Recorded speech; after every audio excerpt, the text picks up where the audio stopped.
Okay, the dialogue, Kyle is very good at talking. He's such a presenter, so we will continue with this dialogue. And we were talking about of your strengths. And will you tell us about the very moment you change? You do not have job, or you do not have job. You have not yet find a new job. Right. And is there some angel coming from heaven give you this job?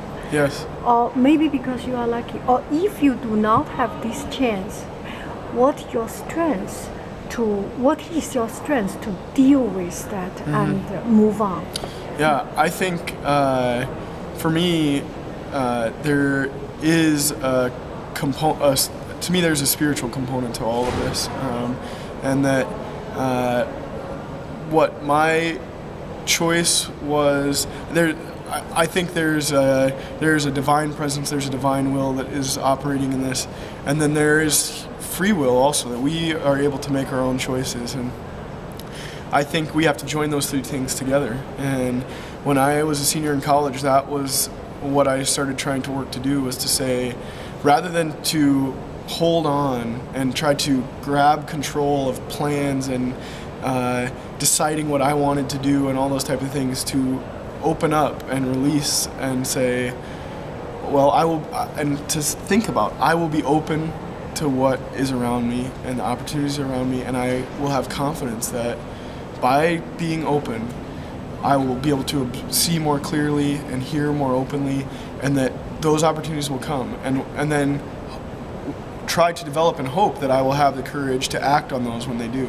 That is so true. Yeah, and I can give you I can play out a sequence for you of names of people who did this. A college classmate of mine, actually the campus minister at the college I went to, gave me an opportunity to work at a summer camp right after graduation. A friend of mine, many friends, but one particular, her name was Colleen Dunn. Another friend of mine, Katie Pretty, almost within minutes of that opportunity, independently told me that I should go. She thought it'd be great if I went and worked at that camp. I went to the camp, and another person who worked there, which was an amazing experience, and was, I think, one of my first true moments of understanding how this openness could work to bring something beautiful to fruit.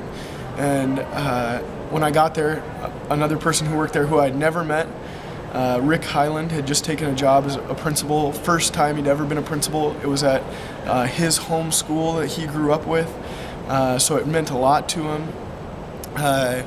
Him and his family were moving, all these different things, and he knew me for days before he asked if I'd be interested in teaching at his school. I actually thought he was joking until a month later when he asked me, are you going to take this teaching job or not? And I felt like everything was aligning that I should do that. And I had just received a letter from my grandfather, who knew that I was going through very uncertain times and that it was challenging for me because I had always had certainty in the past. Yeah.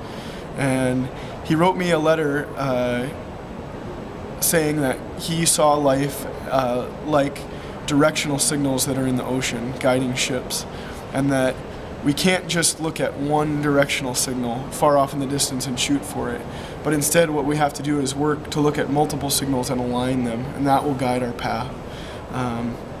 And these people and these experiences were some of the first beacons along that path for me. So I went and taught there. At the same time, at that same camp, another person, Michael Downs, pulled me aside one day and said, I recently did a graduate program at Notre Dame called ACE, the Alliance for Catholic Education. I think you would be a perfect fit for it. I think you need to do it. And so I took that, I looked into it, I thought about it, I prayed, I looked at other different things. I knew I wanted to go to graduate school. And sort of on, again, a belief that the signals were aligning, I was fortunate enough to get accepted into the program, and got a call while I was teaching one day saying, congratulations, you have an opportunity to teach 5th grade in San Antonio if you want to. And thought about it, prayed about it, talked to some of my rainbows or my people in my life that I trust and that or that I knew would think about this with me, and decided to do it. And it became an incredible experience in my life, and so formative. That then led me to work for the Institute for Excellence in Ethics. Matt Davidson and Vlad Kamelkov gave me the opportunity there. And then most recently, through a connection to another person, Bob Walters, in the Diocese of Syracuse, I went to Denver to work with Jim Beckman, Tim Moynihan, Tim Gray, Michael Tarian at the Augustine Institute, and found my own consulting practice. And now I work with schools all over. I'm here at this conference, all these different types of things, all because of these people around me that were part of helping guide me along my path, not telling me where to go, but being open to help guide me along the way.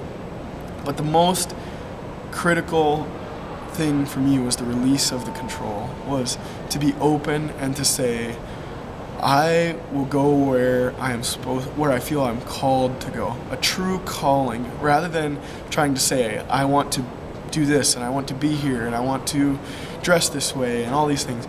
To start thinking about who am I and what am I truly called to do. That was the turning point for me. I think just by listening to it, I find that the gratitude, the sense of gratitude, and Yes. you are being so grateful and mentioning so many people's name that YouTubers do not even know. Right. It is a very sincere gratitude. It's a very sincere, and that is a very touching and very profound feeling quality in yourself. And I think this is help you to guide you, help you to be successful in now, or maybe sometime when you face new challenge. Yes, and I will often, when I speak to groups, particularly about this sort of the path of discernment or the path of vocation, I say a lot that my life, when I went through that experience of saying, okay, I'm going to give up part of this control and try to be more open and go, be open to going where I feel called to go.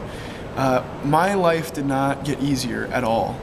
It got much harder. Yes. But it got much richer and deeper and better because of it. That is so true. And richer, deeper. Yes, and so, I don't want to tell anyone that this is the easy way, or it'll make your life much easier, but it will make it so much better, so much worth it. And when you do go through times of challenge or struggle, which I certainly have since then, deep periods of struggle, it allows you to draw back on those experiences and say, okay, right now it hurts, and right now is not a good time, but I know that by staying open to this, I know what happens when you work to stay open.